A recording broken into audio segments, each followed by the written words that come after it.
Hello and welcome to my channel. My name is Tristan, and as you can hear, I probably sound a little bit funny, but that's just because I'm feeling a little sick today. I've been sick for like the past week or so on the downslope, so I'm getting a lot better, but still nose is a little bit congested, so that's why I sound a little funny today. But today I'm going to be talking about a pretty simple and straightforward way how you can become a millionaire if you're making at least $60,000 a year.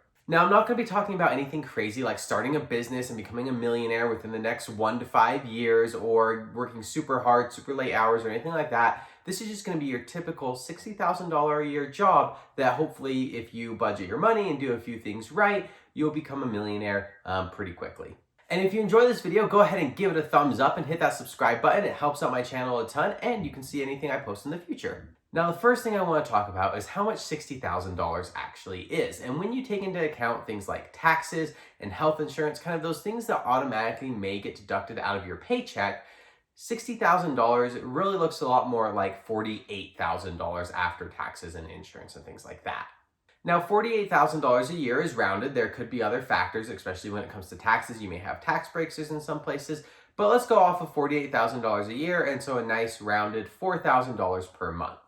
Now, the first thing that you have to do is you have to make a budget, and making a budget is going to be super important because you could figure out exactly how much money you're spending so that you can also figure out how much money you're able to save and essentially invest as well. Now, one of the main things that almost everyone, if not everyone, has on their budget is they're going to have housing costs. And typically, if you're making about $60,000 a year, you can afford in housing costs, let's say about 33% of your income. And so really you can be spending about $1,350 on rent.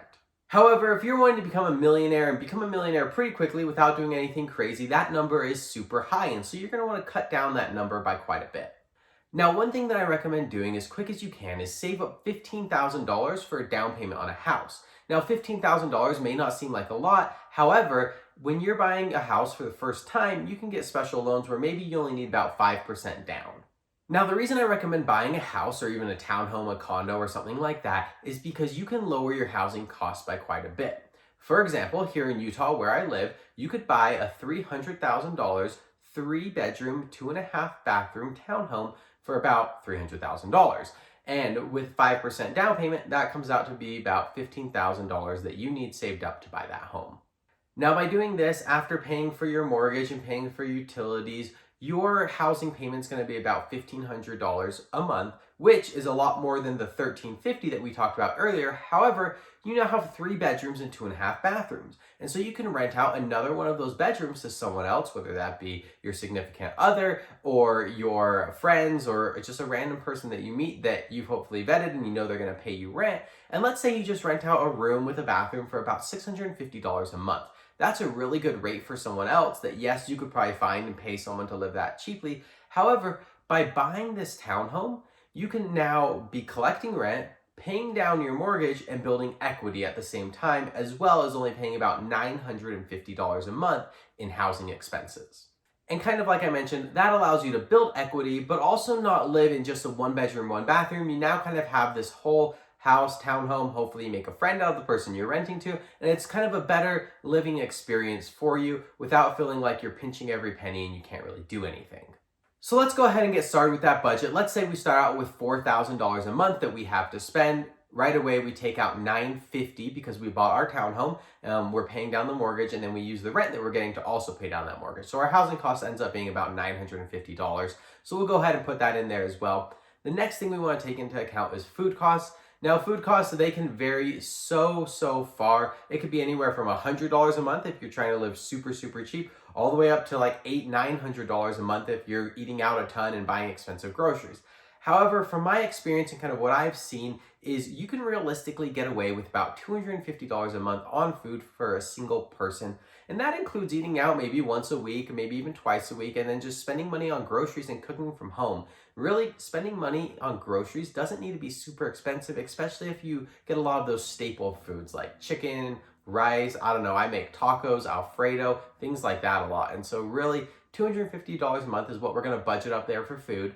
And then the next thing that we want to do is we want to budget in another $200 a month just on entertainment expenses because one, you don't want to live for the next 15, 20 years of your life not spending any money on entertainment and just spending all your money on the necessities and then saving the rest. So really, $200 a month allows you to do a lot of things. You can go see movies, you can go bowling, you can buy new clothes, you can go on dates, things like that. Of course, you're not going crazy doing things every day. However, maybe it's like a weekly entertainment budget for you. And again, $200 a month, that can also include things like Netflix or whatnot if you love just watching TV shows. Now, the next thing we want to budget in is we want to budget in car expenses. Now, car expenses I put in there for about $200 a month. Now, the reason why I did $200 a month is that's going to include your gas and your insurance, and also a little bit more money for if you need to like get your registration done, if you need to replace your windshield wipers, things like that, kind of those minor expenses. After that, we're also going to put in a phone expense because most everyone has a phone, and that's going to be about $60 a month. That covers from the low end to the high end, kind of averages it out to about $60 a month. And so we're going to put that in there for our phone budget. And then after that, we're going to put in $150 a month for miscellaneous expenses. Now, the reason why I did $150 a month is, let's say, for example, your car breaks down and you need to buy a new car. Well, hopefully that's not happening every year. Hopefully buying a new car is like a once in every 10 year kind of a thing.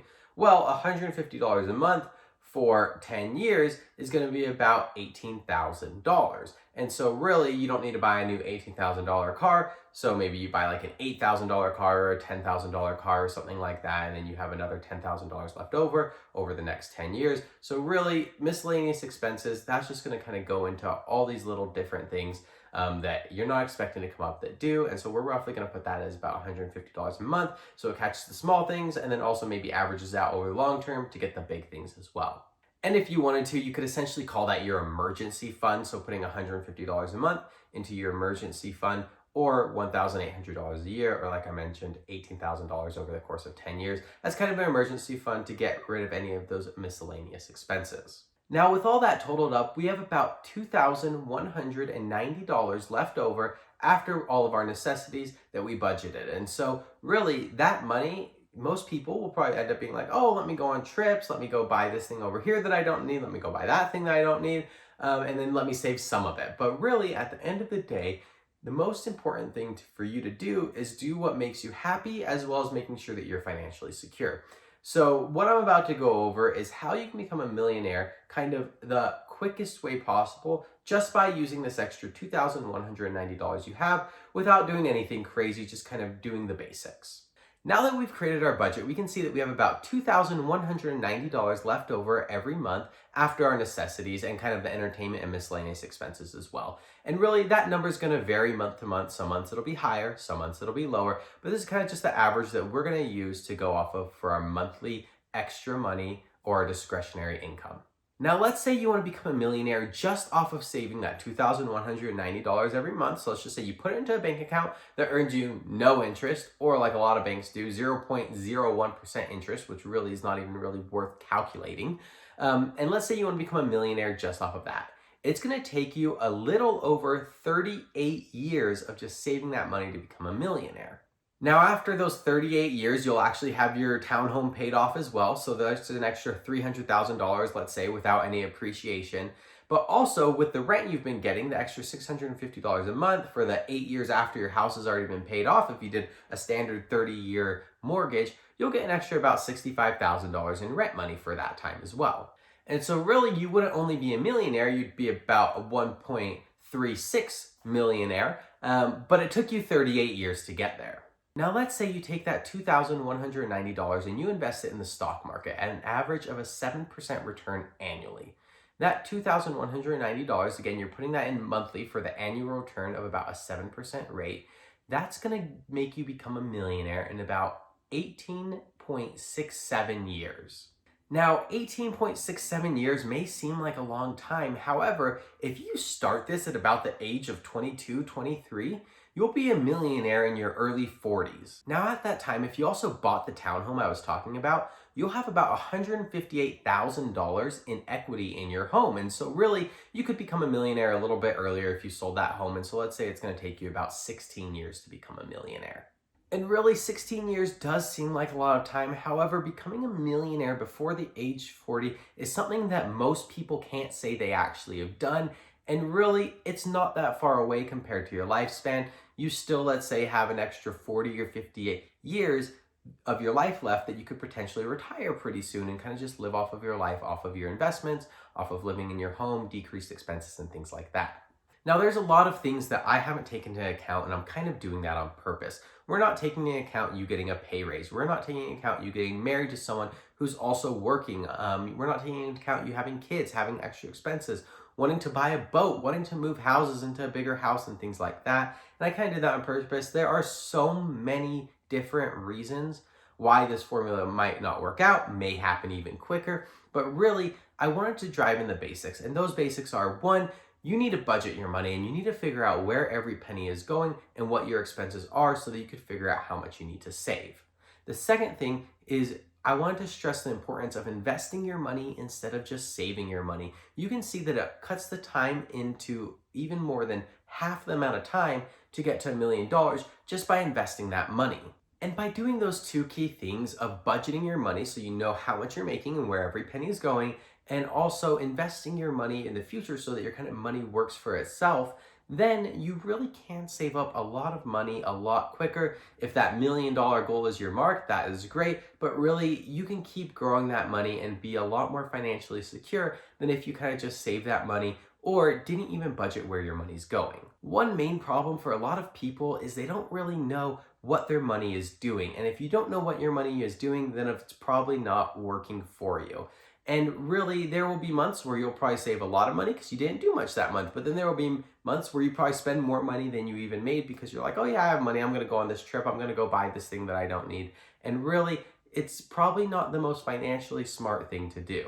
But of course, life isn't always about being financially smart. Of course, that is a great thing that you can do, and I would recommend that to everyone to know where your money's going. However, you don't need to become a millionaire if that's not what your goal is. If you want to work until you're 65 and enjoy life along the way, that's great. Go ahead and budget your money a little bit differently. Just know it's going to take a little bit longer to retire. And so really, it's all about making sacrifices now for the future. One thing I would never recommend doing is making sacrifices in the future for now. And the reason because of that is in the future, you may regret it or you may not have the same opportunities you have today. And so I would recommend playing things a little bit safer, budgeting some money, putting some money aside. However, you don't have to kind of do that full $2,000 or half of your income, kind of like I mentioned. Do whatever is comfortable for you. Figure out what your goals are, figure out how much you want to save, and then make a budget and figure out if you can reach those goals. If not, find the places that you need to adjust. And in the end, hopefully you can kind of make that retirement plan or that earnings savings goal plan that you have for yourself. But yeah, this video is definitely geared towards that younger generation or those newer savers, people who are kind of figuring out for the first time what they want to do with their money and how to save and invest. And so really, I hope this helps. And if you did enjoy this video, go ahead and give it a thumbs up and hit that subscribe button, and I'll see you guys next week.